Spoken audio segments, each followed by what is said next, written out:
లేకపోతే అప్పులు. నమస్తే అండి నాగభూషణ్ గారు. ఈ బస్సు అనేది అటు కర్ణాటకలో చూసాము, ఇటు తెలంగాణలో చూసాము, ఇప్పుడు ఏపీలో స్టార్ట్ చేశారు. ఇవాళ మీ ప్రభుత్వం, మీ కూటమి ప్రభుత్వం స్టార్ట్ చేసింది. అంటే దీనివల్ల ఎలాంటి ప్రతిఫలం ఉండాలి కదా, ఏదో ఎక్కారు వెళ్ళారు వచ్చారు అది కాదు. దీనివల్ల సంథింగ్ ఒక ఫ్రూట్, ఒక ఫలాలు ఏవో రావాలి వాళ్ళ జీవితాల్లో, ఒక మార్పు అనేది వచ్చే విధంగా ఇది ఉండాలంటే ఆ రకంగా ఉంటుందా, ఇది ఉపయోగపడుతుందా? ముందుగా 79వ స్వాతంత్ర దినోత్సవ శుభాకాంక్షలు అందరికీ. ముందుగా వెంకటకృష్ణ గారికి, పట్టాభి గారు, శిరీష్ గారు, బాలకోట గారికి, మన ఏబిఎన్ ప్రేక్షకులందరికీ థ్యాంక్ యూ. ముందుగా మన బాలకోట గారికి కంగ్రాచులేషన్స్. మన అమెరికా వెళ్ళి రాగానే ఆయనకి సక్సెస్ఫుల్గా నిజమే అమెరికాలో జరిగినట్టు దరిదాపుగా ఈ ప్యానల్లో ఇద్దరు ఉన్నారు పోస్టులు వచ్చిన వాళ్ళు, అధికార ప్రతినిధులు. ఎవరు? పట్టాభి గారు ఇద్దరు. మొత్తం 16 మందికి వచ్చింది. ఎవరికైనా అమ్మాయికి కూడా వచ్చింది, శిరీష్కి.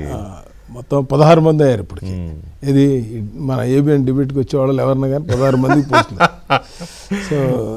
సో నేను ముందుగా చెప్పేది ఏంటంటే సార్, ఇది స్త్రీ శ్రమశక్తికి ఈ స్త్రీ శక్తి అనే ఈ ప్రాజెక్ట్ అనేది చాలా ఉపయోగం ఉంటుంది. అంటే ఒకటి మనం బెంగళూరును హైదరాబాద్కి కంపేర్ చేయలేం. మన కోస్తా ఆంధ్రాలో అయిన మెట్రోపాలిటన్ సిటీస్ కాదు, మన అన్నీ కూడా విజయవాడ సిటీ అనుకుంటాం కానీ అదో పెద్ద పంచాయతీ చెప్పాలంటే అంతే. చుట్టూ రూరల్ బ్యాక్గ్రౌండ్ ఎక్కువ ఉంటుంది. ముఖ్యంగా దీనివల్ల ఉపయోగం ఏంటంటే, నేను అబ్జర్వ్ చేసింది యాజ్ ఏ ఫార్మర్గా, వ్యవసాయ కూలీలు ఉంటారండి, వాళ్ళందరూ దరిదాపుకి ఇవాళ వ్యవసాయం నడుస్తుందంటే 50% పైన 60% ఆడవాళ్ళు పనిచేయబట్టే ఇవాళ మనకి వ్యవసాయం నడుస్తుంది. అంటే వ్యవసాయం నడుస్తుందంటే నేను చెప్పేది, వాళ్ళ ఎంత మిషనరీ వచ్చినా బెండకాయలు కోయాలంటే మిషనరీ లేదు, దొండకాయలు కోయాలంటే లేదు, టమాటాలు కోయాలంటే లేదు, మల్లెపూలు కోయాలంటే లేదు, కనకాంబరాలు కోయాలంటే ఇదంతా కూడా లేబర్ ఓరియంటెడ్ జాబ్ అనమాట. అయితే దీనికి ఏంటంటే, ఈ ఒక ఊరి నుంచి ఇంకో ఊరికి వెళ్ళాలంటే ఇంతకుముందు ఏం చేసేవాళ్ళంటే, ఆ రైతు ట్రాక్టర్ని పెట్టాలి, లేదా ఆటో వేసుకెళ్ళాలి. అక్కడ ఇచ్చే కూలేమో 300 రూపాయలు ఉంటే ఆటోకి దరిదాపుగా అప్ అండ్ డౌన్ ఒక 50 రూపాయలు అయిపోద్ది. అంటే ఇక అది డిపెండ్ దాన్ని బట్టి. సో ఇప్పుడు ఆ వెళ్ళే వాళ్ళకి, ఆడవాళ్ళకి చక్కగా ఆ 50 రూపాయలు మిగిలితే 60 రూపాయలు కానీ 100 రూపాయలు కానీ నెలకు ఒక 2000 నుంచి 3000 రూపాయలు డైరెక్ట్గా రైతు కూలీలకి, వ్యవసాయ కూలీలకి, పర్టికులర్ ఎస్సీలకి, బీసీలకి, ఎస్టీలకి, బ్యాక్వర్డ్కి, వీళ్ళందరికీ మెయిన్ బెనిఫిట్ డైరెక్ట్గా.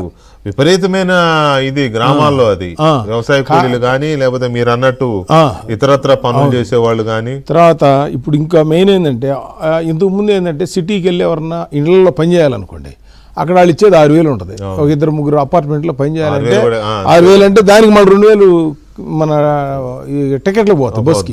ఇప్పుడు ఆ 2000 మిగులుతాయి కాబట్టి సిటీలోనేమో అంత ఇల్లు అద్దెకి తీసుకుని ఉండలేరు, ఊరి నుంచి వెళ్ళాలి. అందుకని అదొక 6000 అనుకోండి, వాళ్ళు ఇచ్చినా కూడా ఈ 2000 కూడా మిగులుతాయి వాళ్ళకి. అంటే ఇప్పుడు పెన్షన్ ఇంట్లో ముసలాళ్ళకి 4000 వస్తే ఈ 2000 కూడా యాడ్ అయినట్టు చెప్పాలి కదా.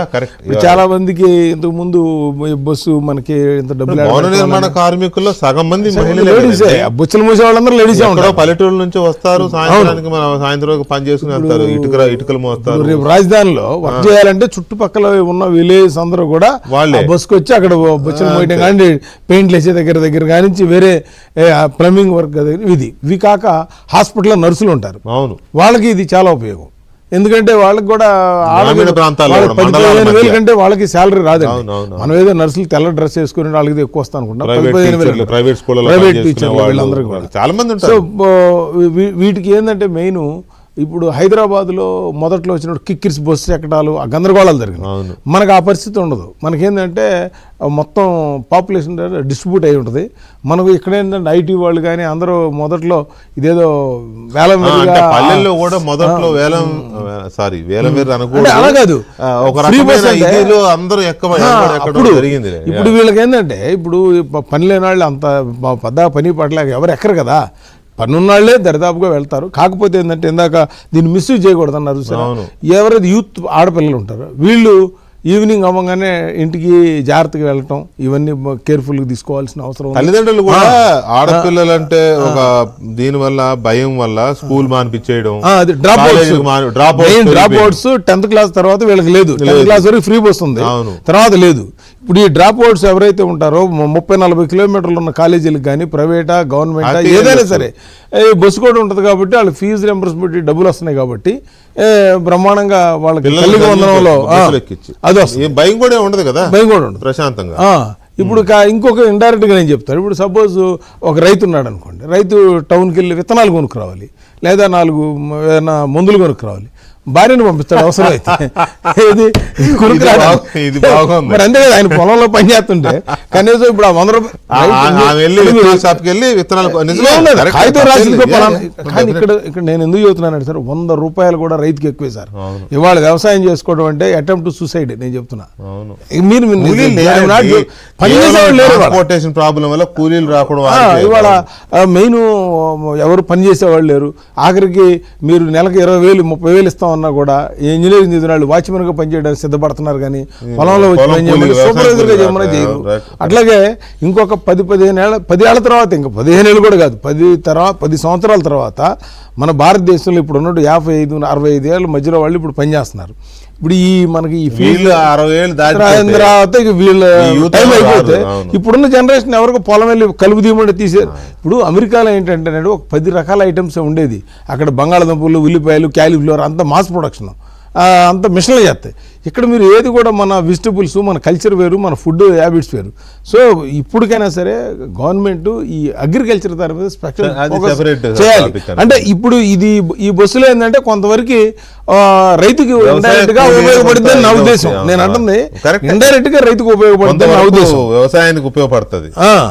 అది కాకుండా ఇప్పుడు ఈ సిటీస్ లో చాలా చోట్ల చేతి వృత్తులాళ్ళు ఉన్నారు, ఆడపిల్లలు బళ్ళ మీద అమ్ముకునే వాళ్ళు ఉన్నారు. ఇప్పుడు సపోజ్ ఇప్పుడు విజయవాడ అనుకుంటే బెంచ్ సర్కిల్ దగ్గర నుంచి 1 టౌన్ అమ్మాలంటే వాళ్ళు ఏడెళ్తానే మళ్ళీ బస్సు ఛార్జీలు అని చెప్పి అక్కడ బుట్ట తీసుకెళ్ళి అక్కడ అమ్ముకుంటారు. అంటే ఎక్కడైతే మార్కెట్ డిమాండ్. ఇప్పుడు చిన్న మోస్తరు మండలాల్లో కూడా ఈ సూపర్ మార్కెట్లని అవన్నీ వచ్చినాయి. ఆ చుట్టుపక్కల గ్రామాల నుంచి ఆ అమ్మాయిలు అక్కడికి వచ్చి సేల్స్ గర్ల్స్ లాగా పనిచేస్తున్నారు. వాళ్ళకి ఇది చాలా ఉపయోగం. పొద్దున 50 రూపాయలు, సాయంత్రం 50 రూపాయలు మిగిలినట్టే కదా. అవును, ధైర్యంగా వెళ్తారు. అవును, ఇప్పుడు మీరు చెప్పిందంటే ఏంటంటే ఆ మార్కెటింగ్ సిస్టమ్ ఇప్పుడు వేరే చోట తక్కువ రేట్లు ఉన్నాయి, అక్కడ దాకా వెళ్ళలేరు. ఎందుకు వెళ్ళలేరు? డబ్బులు అవుతాయి. ఆ మిగిలిన 100 రూపాయలు ఆ ఛార్జీలు పోతాయి. ఇప్పుడు అనుకోండి ఆ రూరల్ దగ్గరికి వెళ్ళి ఎక్కడైతే ఉన్నాయో 2 బ్యాగుల్లో తెచ్చుకొని ఆ కాలనీలో అమ్ముకుంటారు. దీనివల్ల ఇండైరెక్ట్ గా ఫార్మర్ కి బెనిఫిట్ ఉంటుంది. ఫార్మర్ భార్యలు కూడా దీంట్లో కాస్త ఇన్వాల్వ్మెంట్ అవుతాయి, ఎవరైతే మహిళలు ఉన్నారో డ్రాప్ అవుట్స్ లేకుండా. ఓవరాల్గా ఇట్స్ గుడ్ స్కీమ్ అండి, నో డౌట్. కాకపోతే దీన్ని జాగ్రత్తగా మిస్యూజ్ కాకుండా మళ్ళా దీన్ని వర్కౌట్ చేయాల్సినటువంటి కొద్దిగా ఉంటుంది. 10-20% ఎలాగో ఉంటుంది అనుకోండి ఎందులో అయినా. బట్ మనం అనుకున్నట్టుగా కూలీలకు ఉపయోగంతో పాటు మెయిన్గా చదువులు, ఆడపిల్లల చదువులకి ఇది చాలా ఉపయోగం.